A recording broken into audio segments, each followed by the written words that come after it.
conversation is Maddi Krulicki, our next speaker. Maddi is a multidisciplinary artist from Chilliwack, British Columbia, with roots in both the Snuneymuxw First Nation and Stalo territory. Specializing in music production and songwriting, she is also skilled in sound recording, mixing, and is a versatile multi-instrumentalist.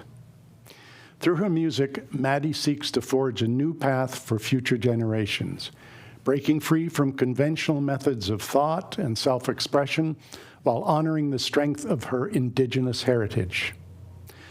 This philosophy extends to her work as a visual artist, where she explores mediums like graphic design to further express her creative vision, which she will now share with us. Maddi, please. Thank you.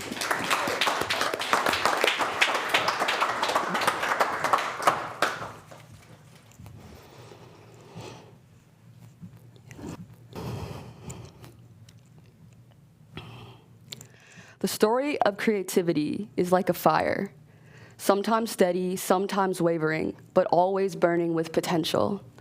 I am Maddi Krulicki, and this is the story of my creative spark, a journey of rediscovery, loss, and triumph. A fire may flicker, but it never truly dies. It simply waits for the right moment to be reignited. As a child, my imagination burned brightly, like the embers of a newly kindled flame.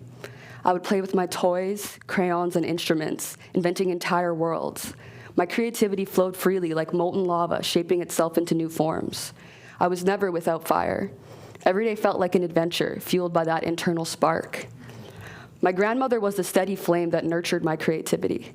She was the one who taught me to cherish the light within me, to keep it alive without suffocating it. Her encouragement made my fire burn stronger, allowing me to believe that I could create anything I imagined. As I grew older, the world around me began to feel like a cold wind, threatening to snuff out my flame.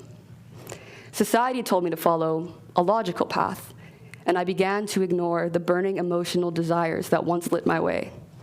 My fire weakened, and the warmth of my artistic passion faded into the shadows. I chose to focus on psychology, thinking that the structured world of academia was where I should direct my energy. But as I followed this new path, my passion dulled, like a fire slowly dying in the night. I thought I had to abandon the spark that once defined me, not realizing that it was still smoldering, but very smothered. The loss of my grandmother felt like a gust of wind extinguishing my flame. I was left in the dark, a place of cold emptiness where my light was once cherished in her warm hands. Without her presence, I struggled to find any use for the ashes left inside me, and my creativity seemed to vanish.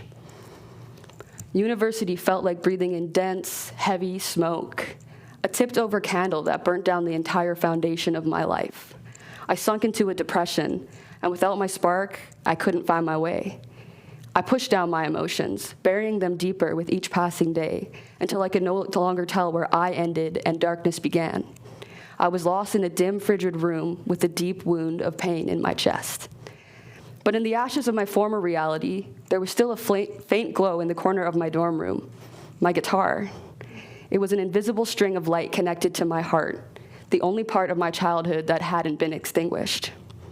I made the decision to fan those ashes and pursue music. I paused my studies and struck a match in the dark, trusting that my creativity still had the power to guide me. I knew the path ahead would be daunting, but I had to rekindle that passion before it was too late. The journey was like a flickering flame in a storm, full of uncertainty, setbacks, and frustrations. I faced constant rejection and betrayal over and over. And there were times when I considered letting my passion fade again. But even in the gusts of doubt, I knew I had to keep the flame burning, no matter how fragile it seemed when others would try to blow it out. I began to realize that I couldn't wait for someone else to light my fire. I had to do it myself. I dove into learning every aspect of being an artist, creating my own art, music, photo concepts, and videos from scratch. Finally, I started to revive the light that once burned within me. Slowly, I began to feel the warmth in my chest again. By turning inward toward my own emotional needs, I taught myself to create without waiting for approval or validation from others. Each lesson, each mistake, each small success brought me closer to becoming a better version of myself. I became the keeper of my own flame and found balance in not letting the candle burn at both ends. I controlled every aspect of my artistic process, taking my ideas from channeled concepts into physical creations. I no longer cared about what other people thought of how I spent my time. I thrived on my own passion and vision and found joy in creating for myself. I danced to my own songs, I hung up my drawings on my walls, and I even sewed my own clothes. I stopped worrying about how others perceived my work and simply allowed myself to create. There was no limit to what I could do when I followed my own spark. All the ideas in my head that I thought were impossible started to exist everywhere in the world around me. The process wasn't smooth or easy, but the imperfections made it special. I learned that without the comparison of pain, you can never truly appreciate the feeling of love. The heat of my frustrations, the tension, and the grief, it all stoked the flames that made my creativity burn even brighter. I realized that success wasn't about how large my flame could grow or how brightly it shone to others. Success was about waking up every day and choosing to maintain that inner fire regardless of the rain. The happiness I felt when I created for myself was the true success, and nobody could ever take that away from me. My inner fire now burns with self-love. I tend to it with every song, every piece of art, and every moment of creation in my life. The more I care for that flame, the brighter it burns, steadier, stronger, and more confident than ever. Creating has become as natural as breathing. My fire is steady and peaceful, no longer wavering with doubt or uncertainty. It's a constant presence within me, and I no longer fear the darkness. In fact, I've learned to embrace it, knowing it's part of the process of growth. It's no longer about the outcome, but enjoying exactly where I'm at in the journey.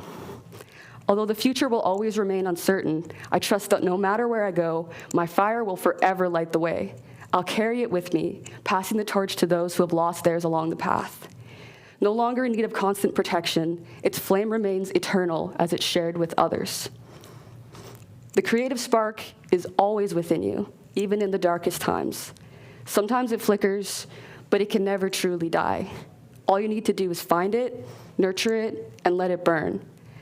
The creative light lives within every single one of us, ready to shine brightly again with each new day. Thank you.